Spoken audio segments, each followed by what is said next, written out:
நீங்கள் தவறவிட்ட எபிசோடுகளை இப்பொழுதே காணுங்கள் உங்கள் Tandivan.com மற்றும் Tandivan யூடியூப் சேனலில்.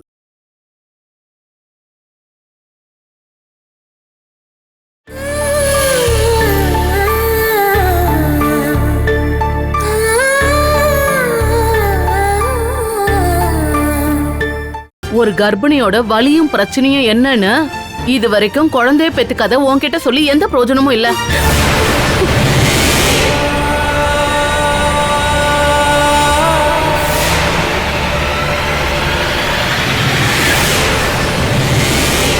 அத பத்தி உன்கிட்ட பேசுறேன் பாரு. உனக்கு என்ன தெரியும்? உன்கிட்ட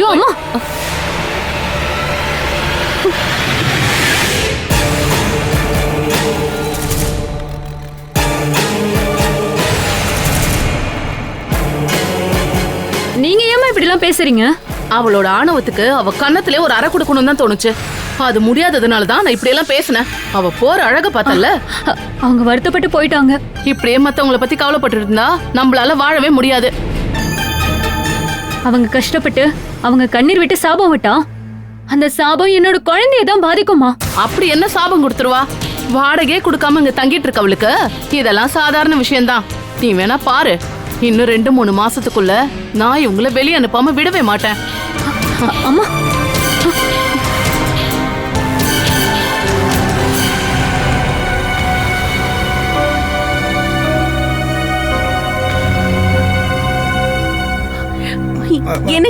நான் இன்னும் சாப்பிடல. என்ன நீதான் எழுப்புனியா? நான் நிம்மதியா தூங்குறது உனக்கு பிடிக்கலன்னு நினைக்கிறேன். விடு.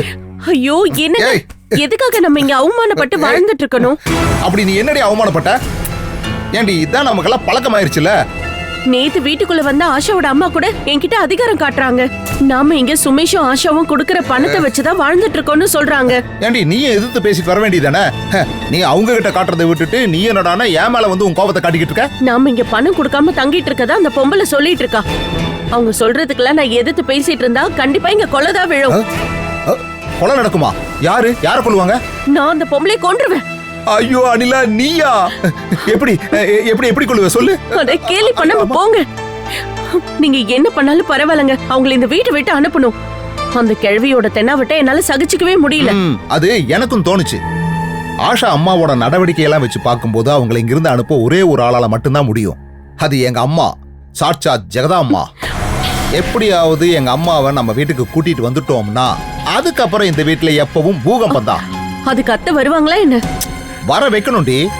இப்படி ஒரு ஆளு இந்த வீட்டுக்குள்ள வந்து ஆட்சி பண்ணிட்டு இருக்காங்கன்னு அம்மாவுக்கு தெரிஞ்சாலே போதும். அம்மாவை எப்படியாவது இங்க கூட்டு வர வழியை பார்ப்போம்.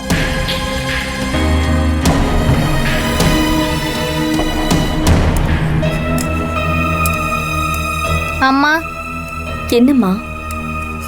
கல்யாணியை அந்த பழைய வீட்டில் அடைச்சி டாப்பால் போட்டதுக்காக வினு இங்கேருந்து ஓடி போகலம்மா. அப்படின்னா அவனை யாரோ லாரியில தூக்கி போட்டதா வினு இதெல்லாம் என்கிட்ட சொல்லிட்டு இருந்தாமா. யாரு? அதான் அவன் சொல்லல. அவன் சொல்றது எல்லாமே பொய்யா தான் இருக்கும். பொய் சொல்றதுல தான் அவன் ரொம்ப கெட்டிக்காரனாச்சே. இல்லம்மா, அவன் சைக்கிள் மேல ஒரு வண்டி வந்து மோதுச்சுன்னு எஸ்ஐ அங்கிள் சொன்னார்ல, அது உண்மைதாம்மா. வண்டி மோதி கீழே விழுந்த அவனை யாரோ லாரியில தூக்கி போட்டாங்க. வேற ஏதோ ஊருக்கு போனதுக்கு அப்புறம் தான் மயக்கம் தெளிஞ்சு லாரியில இருந்து தப்பிச்சு போயிருக்கான். அவனோட சைக்கிளை தூக்கி போட்டது யாரு? நான் எத்தனை தடவை கேட்டாலும் அவன் சொல்லவே மாட்டாமா. நீ கேட்டதை நம்ம சொல்ல மாட்டேங்கிறான். நான் போய் கேக்குறேன், நீ இதை கொஞ்சம் பாத்துக்கோ.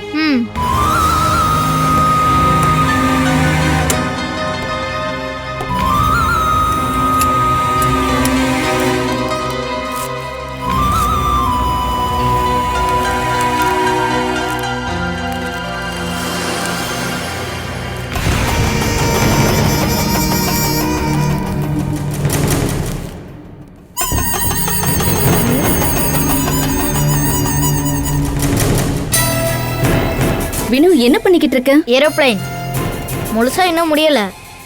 ரொம்ப நல்லா இருக்கு. உனக்கு இதெல்லாம் யார் கத்து கொடுத்தாங்க? நானே இதை கத்துக்கிட்டேன். நான் உன்கிட்ட ஒரு கேள்வி கேட்டேனா நீ என்கிட்ட உண்மையை தான் சொல்லணும். கேளுங்கம்மா. உன் சைக்கிள் மேல யார்ப்பா வண்டி கொண்டு வந்து அடிச்சது? இதை யாரு உங்ககிட்ட சொன்னது? உன்னோட சைக்கிளை கண்டுபிடிச்சு கொண்டு வந்த போலீஸ்காரங்க தான். பொய்யே. உங்ககிட்ட இது அக்கா தானே சொன்னா? இல்லப்பா, உன்னுடைய சைக்கிள் ஏதோ ஒரு வண்டி வந்து இடிச்சிருக்குன்னு போலீஸ்காரங்க தான் சொன்னாங்க. சொல்லுப்பா, யாரு? நம்ம ஹவுஸ் சுரேந்திரனா? அதை யாருன்னு சொல்லுப்பா. உன்னை வேணும்னே ஆபத்துல மாட்டி விட்டுருக்காங்கன்னா நம்ம கொஞ்சம் ஜாக்கிரதையா இருக்கணும் இல்லையா? அந்த ஆள் பத்தின எல்லா இன்ஃபர்மேஷனையும் போலீஸ் ஸ்டேஷன்ல கொடுத்து அவனை கஸ்டடியில் எடுக்க வைக்கணும். ஒரு பைக்காரன் தான் இடிச்சான். யாருடைய பைக்கு? அது எனக்கு தெரியாது. ஹெல்மெட் போட்டிருந்தா, முகத்தை பார்க்கல. நான் கீழே விழும்போது தலையிலே அடிபட்டுருச்சு. அந்த ஆள் என்ன லாரியில தூக்கி போடுற வரைக்கும் எனக்கு ஞாபகம் இருந்துச்சு. இவனுக்கு ஆள் யாருன்னு தெரியுமா? பயத்துல சொல்ல மாட்டான். அது உனக்கு எப்படி தெரியும்? அவன் என் மேலதானே மோதுனா. அவன் யாருன்னு எனக்கு ஞாபகம் இல்ல. டேய் வெனுக்குட்டா, பொய் சொல்லக்கூடாது. உனக்கு தெரிஞ்சதுன்னு சொல்லுடா. நாம அந்த ஆளுக்கு எதிராக ஸ்டேஷன்ல கம்ப்ளைண்ட் கொடுக்கலாம். எனக்கு அந்த ஆள் யாருன்னே தெரியாது. தெரியும், பயந்துக்கிட்டு தான் சொல்ல மாட்டாமா. அப்படின்னா நீ போய் சொல்லிட்டு வாடி. அம்மா, இதுக்கப்புறம் அவன் பின்னாடி போகாதீங்க. அந்த ஆள் யாருன்னு கண்டுபிடிக்கணுமா? அரெஸ்ட் பண்றதுக்காக இல்ல, கொஞ்சம் சேஃபா இருக்கணுங்கிறதுக்காக.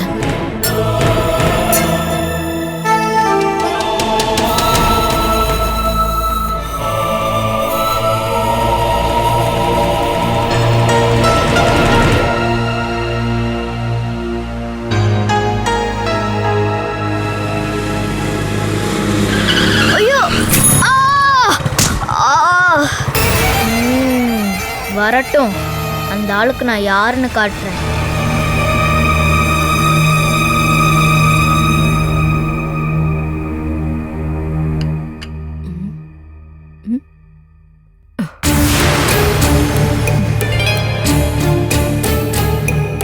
சார், சார் உங்ககிட்ட அந்த விஷயத்த சொல்லாம என்னால இருக்கவே முடியல. கல்யாணி இனிமேல் டியூஷன் அனுப்பாதீங்க. அது ஏன்? கொஞ்ச நாள் முன்னாடி கல்யாணிக்கு காய்ச்சல் வந்து ஹாஸ்பிட்டல் கூட்டிட்டு போனதா உங்ககிட்ட சொன்னாங்களே, அதுக்கான உண்மையான காரணம் என்னன்னு தெரியுமா சார்? டியூஷன் டீச்சரோட பையன் நம்ம கல்யாணிய ஏதோ ஒரு ரூமுக்குள்ள வச்சு பூட்டியிருக்கான்.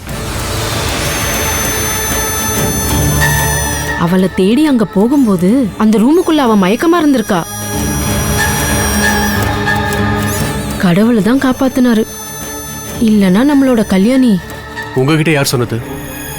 கல்யாணி மயக்க நிலைமையில ஹாஸ்பிட்டல்ல இருக்கான்னு பிரீத்தி மேடம் ஃபோன் பண்ணி சொன்னப்போ நானும் உங்க அம்மாவும் தான் ஹாஸ்பிட்டலுக்கு போனோம். அங்க போனதுக்கு அப்புறம் தானே என்ன விஷயம்னு எங்களுக்கு தெரிஞ்சது. வாடி போன பூ மாதிரி அவ மயங்கி படுத்திருந்தா. அவ நிலைமைய பார்த்து என்னால தாங்கிக்கவே முடியல சார். நான் உடனே அங்கிருந்து வந்துட்டேன். ஐயோ, மேடம் வராங்க. நான் இத பத்தி எதுவுமே சொல்லல.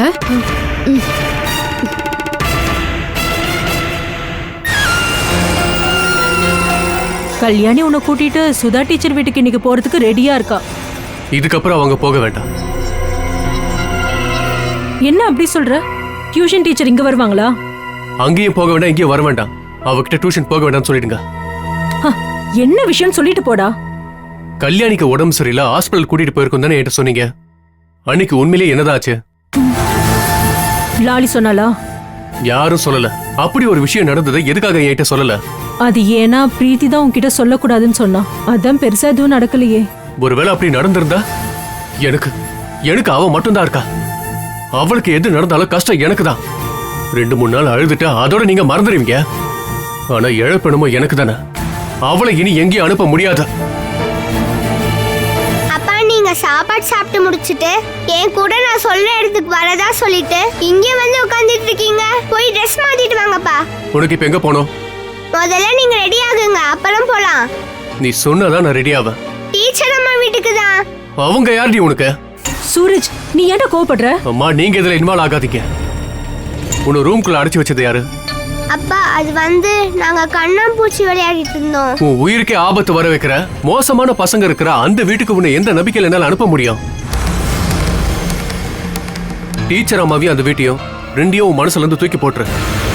இனி அங்க நீ டியூஷனுக்கு போக போறதில்ல. நான் போவேன். நீ என்ன பண்ணணும்னு முடிவெடுக்க போறது நான் தான். ஸ்கூலை தவிர வேற எங்கேயுமே இனி நீ போக போறது கிடையாது. நான் டீச்சர் அம்மாவை பார்க்கணும். நான் போவேன்.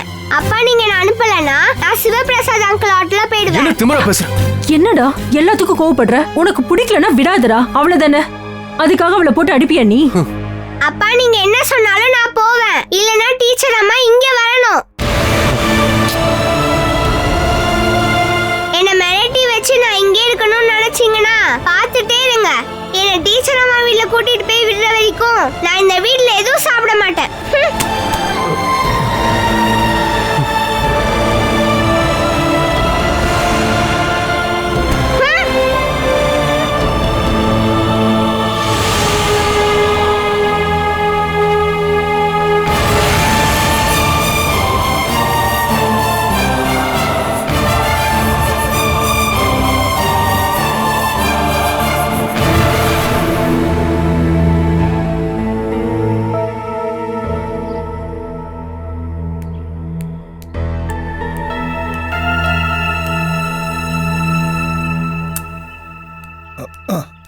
அம்மா. டேய் டேய் சுமேஷ், டேய் என்ன? டேய் என் செல்லக்குட்டி, முதல்ல இதை ஆஃப் பண்ணு. டேய் வேணுவோட பையன் இருக்கான்ல, வேணு காணாம போயிருந்தான்ல, இப்ப பத்திரமா வீடு வந்து சேர்ந்துட்டானா. ஏதோ கும்பாபிஷேகத்துக்கு போன நம்ம அப்பா தான் ஹோமம் யாகம் எல்லாம் பண்ணி அவனை திரும்ப கூட்டு வந்திருக்காராம். இதை நான் எதிர்பார்க்கவே இல்லையே. என்னடா சொல்ற? காணாம போன பையன் திரும்ப கிடைச்சிருக்கான், எதிர்பார்க்கலாங்கிற? அப்படி சொல்ல நானு. அவன் திரும்பி கிடைச்ச விஷயத்த அப்பா நம்ம கிட்ட சொல்லவே இல்லைல்ல. ஏண்டா டேய், நாம அப்பா கிட்ட அதை பத்தி தான் கேட்கவே இல்லையே. இப்ப கூட பாலாவோட பொண்ணு தான் எனக்கு ஃபோன் பண்ணி சொன்னான்.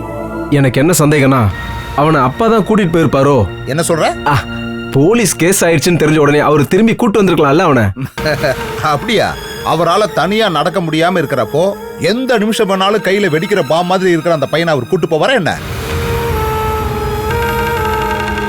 அப்புறம் அவன் வீட்டுக்கு வந்து சேர்ந்ததும் அவனை யாரு எப்படி கடத்தினாங்கன்னு சொல்லியிருக்கான். அவன் சைக்கிள் மேல ஒரு பைக் வந்து இடிச்சிருக்கு. ஹெல்மெட் போட்டுட்டு வந்த அந்த பைக்குக்காரன் அவனை தூக்கி ஒரு லாரியில போட்டானா.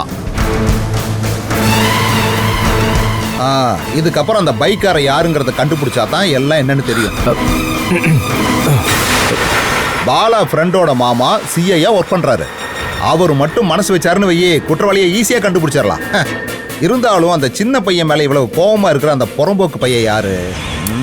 ஆனா நீங்க தலிக்கங்க, நான் அர்ஜென்ட்டா ஒரு வேலையா வெளியில போறேன்.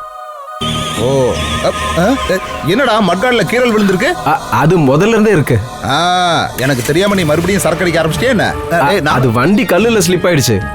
டேய் அப்புறம் உன் வேலையெல்லாம் முடிச்சதுக்கு அப்புறமா நம்ம வேணு பையனை போய் பார்த்துட்டு வரலாம்டா. நம்ம சகோதரனோட பையனை யாரா பைக்கில் இடிச்சு கொல்ல பார்த்திருப்பாங்க? அவ யாருன்னு கண்டுபிடிச்சு அவன் டவுசரை கழட்டி 4 சாத்து சாத்தணும்டா. போ போ போ.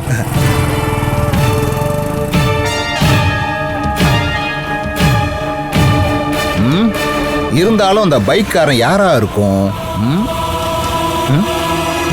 ஒருவேளை சுமேஷா இருக்குமோ?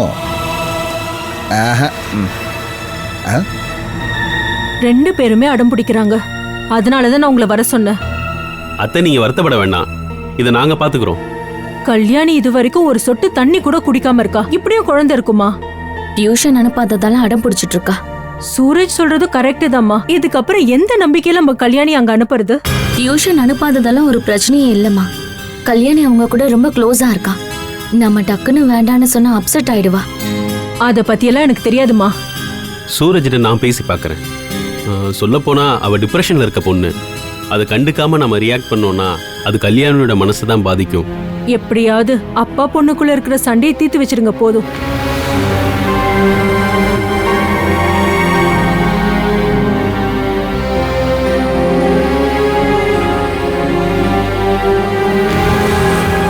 ஏதோ முக்கியமான விஷயம் சொல்ல போறீங்கன்னு புரியுது. அதனால தான் பிரீத்தியை அங்கேயே விட்டுட்டு வந்துட்டீங்க. அவ சொல்ல வேண்டிய விஷயத்த நான் சொல்றேன், அவ்வளவுதான். இது வரைக்கும் கல்யாணிக்கு எல்லாமே நீங்க தான் இருந்தீங்க. இதுக்கப்புறம் அவ கல்யாணம் வரைக்கும் கூட அப்படியே தான் இருக்க போகுது. இப்போ அந்த இடத்துக்கு இன்னொரு ஆளும் வந்திருக்காங்க. அவ தெரிஞ்சோ தெரியாமலோ அவ அம்மா ஸ்தானத்துல நினைச்சிட்டு இருக்கிறது சுதா டீச்சர் தான். அப்படி ஒரு ரிலேஷன் கண்டினியூ ஆக பர்மிஷன் கொடுத்ததா நான் பண்ண தப்பே. கல்யாணியோட சந்தோஷம் மட்டும்தான் இது வரைக்கும் நான் யோசிச்சிருக்கேன். அதனால்தான் சுதா டீச்சரை அம்மாவா நினைக்கிறான்னு தெரிஞ்சும் கூட நான் அவளை அங்க அனுப்புனேன். இனி அது தொடர்ந்தா கல்யாணி திரும்ப வீட்டுக்கே வர முடியாத அளவுக்கு அவங்களுக்குள்ள நெருக்கம் அதிகமாயிடுமோன்னு எனக்கு தோணுது. இப்போ எனக்கு ஒரு சான்ஸ் கிடைச்சிருக்கு. அவங்க வீட்டுல ஒரு இன்சிடென்ட் நடந்திருக்கு. அதை சாக்கா வச்சு அவளை வீட்டுக்கு அனுப்ப வேண்டாம். இது அவகிட்ட நம்ம சொன்னா மாட்டேன்னு அவ அடம் பிடிக்க தான் போறா. ஆனா நான் அதை பெருசா எடுத்துக்க போறதில்ல. கொஞ்ச நாளைக்கு அப்புறம் அதை மறந்துடுவாள். நீங்க வேணா அப்படி நினைச்சிட்டு இருக்கலாம், கண்டிப்பா அப்படிலாம் நடக்காது. இதை கவனமா நம்ம பார்த்து தான் ஹேண்டில் பண்ணணும். உங்களோட இந்த முடிவால கல்யாணிக்கும் டீச்சருக்கும் இடையில இருக்க பந்தத்தை முறிக்கிறது ஆபத்துல முடியும். சொல்ல போனா டிசார்டர்ல இருக்கக்கூடிய ஒரு பொண்ணு. அதனாலதான் அவளை நம்ம சைக்காட்ரிஸ்ட கூட்டிட்டு போயிட்டு இருக்கோம், ட்ரீட்மெண்ட்டும் எடுத்துட்டு இருக்கோம். கல்யாணி கொஞ்ச நாளாவே அவளோட பழைய கேரக்டர்ல இருந்து நல்லாவே சேஞ்ச் ஆயிட்டு இருக்கா. அதுக்கான காரணம் தெரியுமா? நம்ம தர ட்ரீட்மெண்ட்டை விட அவ சுதா டீச்சர் கூட இருக்க நெருக்கமான அன்புதான் காரணம். சரியா சொல்லணும்னா அந்த டீச்சர் தெரிஞ்சோ தெரியாமலோ கல்யாணியோட மனசையும் அவ சுபாவத்தையும் மாத்திட்டு வந்துட்டு இருக்காங்க. அதுவும் ஒரு வகையான சைக்காட்ரிஸ்ட் ட்ரீட்மெண்ட் தான். அந்த வீட்டுல ஒரு விஷயம் நடந்தது அப்படின்றதுக்காக அந்த சொந்தத்தை முறிச்சுக்காதீங்க. ஏன் பொண்ணுக்கு நான் மட்டும் போதும். ஏன் பிடிவாதம் பிடிக்கிறீங்க? அது அவ மேல நான் வச்சிருக்க பாசம் தான் காரணம்.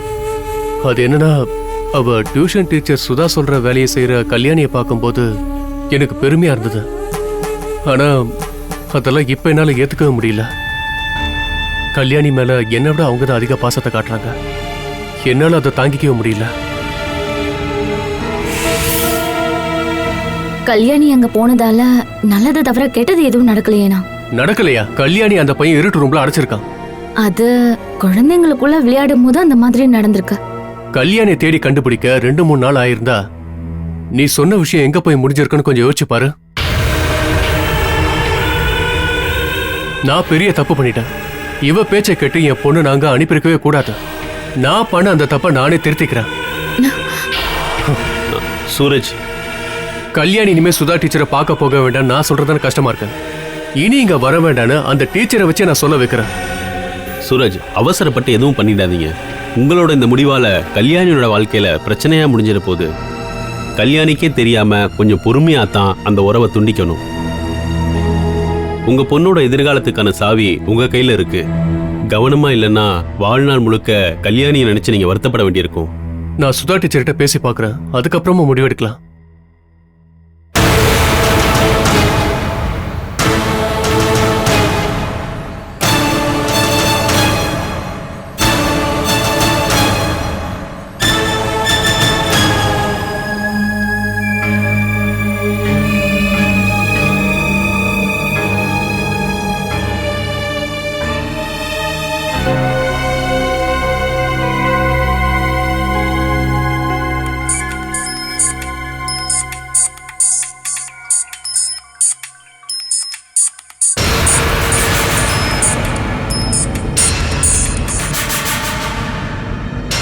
Hello sir.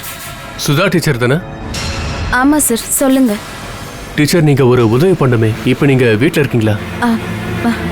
சாரி சார், நான் ஒரு டெஸ்ட் எழுத வந்திருக்கேன். ஓ, எப்போ வரீங்க?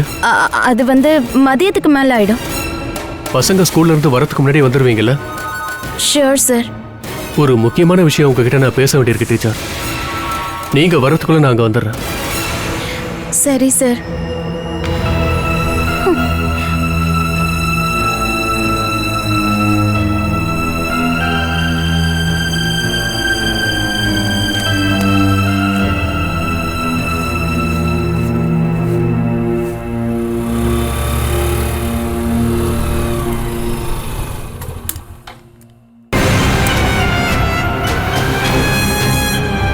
ஏதோ ஒரு முக்கியமான விஷயம் பேசுறதுக்காக சூரஜ் சார் இங்க வராரா? இப்பவா? அவர் வராம இருக்கிறதுக்காக நான் ஒரு டெஸ்ட் எழுத போறேன், மதியத்துக்கு அப்புறம் தான் வருவேன்னு சொல்லி பார்த்துட்டேன். அப்ப அவர் 4 மணிக்கு மேல வரேன்னு சொல்லியிருக்காரு. அந்த சமயத்தில் அவர் வரும்போது சித்தரணி மேனேஜ் பண்ணாலே போதும். சூரஜ் சார் மட்டும் வந்தா பிரச்சனை இல்ல, ஆனா அவர் கூட கல்யாணி வந்துட்டான்னா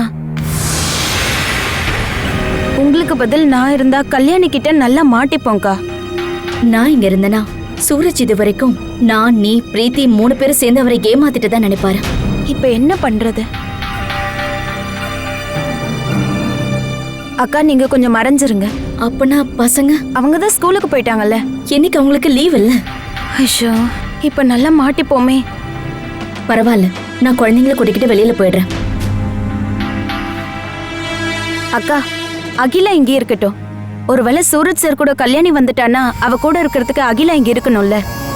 வினுவும் நீங்களும் வெளியே போயிடுங்க. மத்ததெல்லாம் நம்ம அப்புறம் பேசிக்கலாம். இது வரைக்கும் நம்ம கடந்துட்டோம், பாத்துக்கலாம்.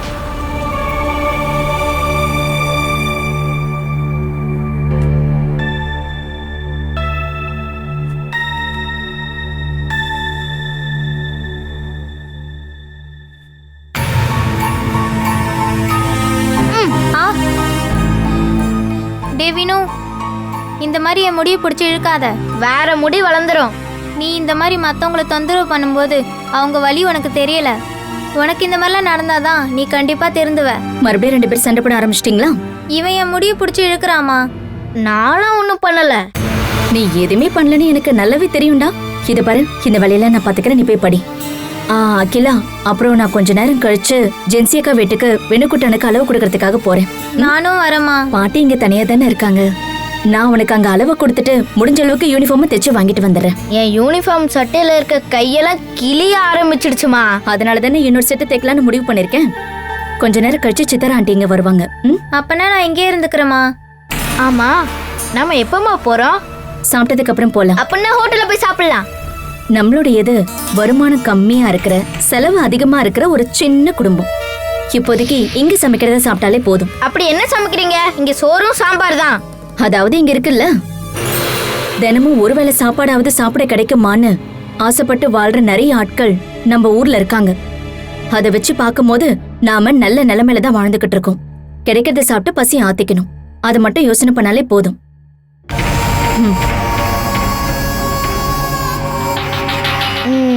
டவுனுக்கு தானே போக போறோம். அப்ப நான் யாருன்னு காட்டுறேன்.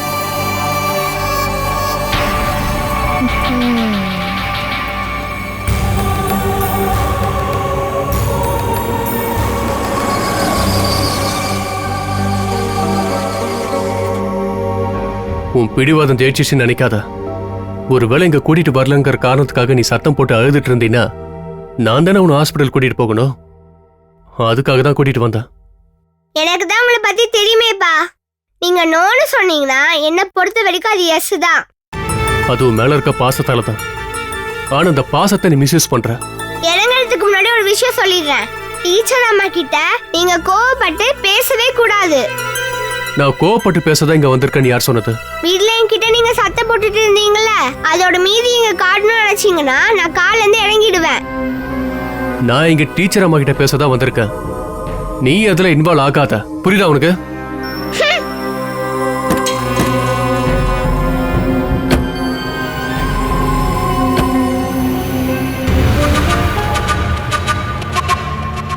சரி, கோவப்படாத.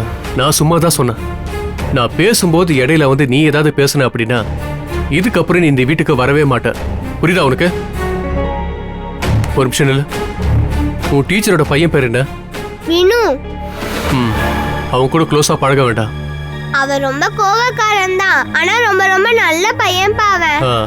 நல்ல பையன் தான் உன்னை வீட்டுல தனியா வச்சு போட்டுனானா? அப்போ எதுக்காக அப்படி பண்ணான்னு நான் அவன் கிட்ட கேக்குறேன். இல்ல வேண்டாம், நீங்க அவன் கிட்ட கேளுங்க.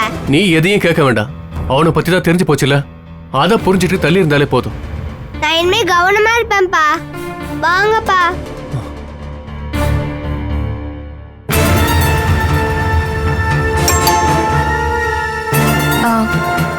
நான் போய் பாக்குறேன் ஆண்டி. வேணாம்மா, நீ உட்காரு, நான் போய் பாக்குறேன்.